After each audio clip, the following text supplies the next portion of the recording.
Hey there! In this video, we are going to go over some levels of detail on the metahuman and also how to add levels of detail on objects that don't have them, as well as turn on nanite support. So let's just jump in and get started. So first of all, if you brought in a metahuman, they come in with different levels of detail. Where are they? If you select the metahuman and scroll down, now this is a cinematic metahuman, but there's this LOD sync. Every once in a while, I need to force a high level of LOD. So if we force LOD 0, then if we go into wireframe mode, you can see that the LODs do not shift.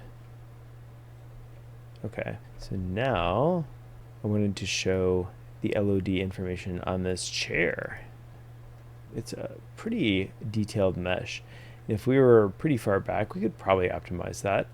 So let's hit Alt 4 and hit Control E to open up the editor, and let's look at the information about this chair. The chair's got over 17,000 triangles. One of the things that you can do to improve performance sometimes is to enable nanite support. I'll show turning on the visualization in just a second for nanite. But in addition to that, this has one LOD. If you choose custom LODs, then you are able to specify how many LODs you want. So by default, LOD auto is on. Then we turn LOD custom. Then if we scroll down and we specify that we want more than the default, which was 1, let's say we want 5 LODs. And the recommendation is to keep the distance per LOD set to auto. So we're going to leave that. And then I'll just hit apply changes. And now we have 4 LODs plus LOD 0. All right, let's take a look at that.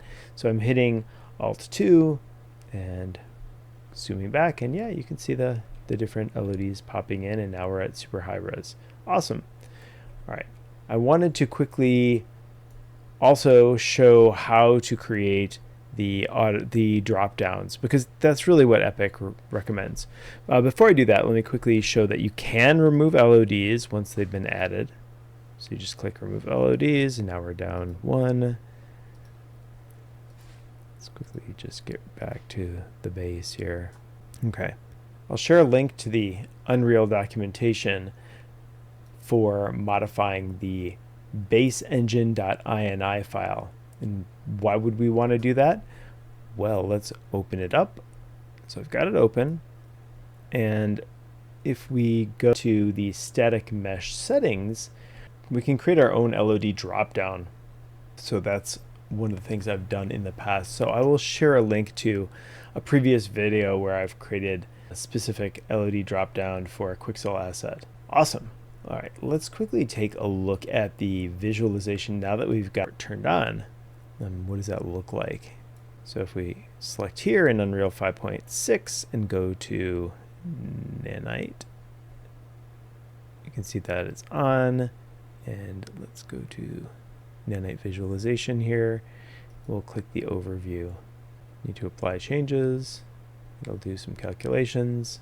There we go. And now you can see the breakdowns for how it's clusters, which optimizes the rendering capabilities and also the triangulation. All right. Well, that'll wrap things up. If you liked the video, give it a like, and make sure you subscribe for more weekly Unreal content.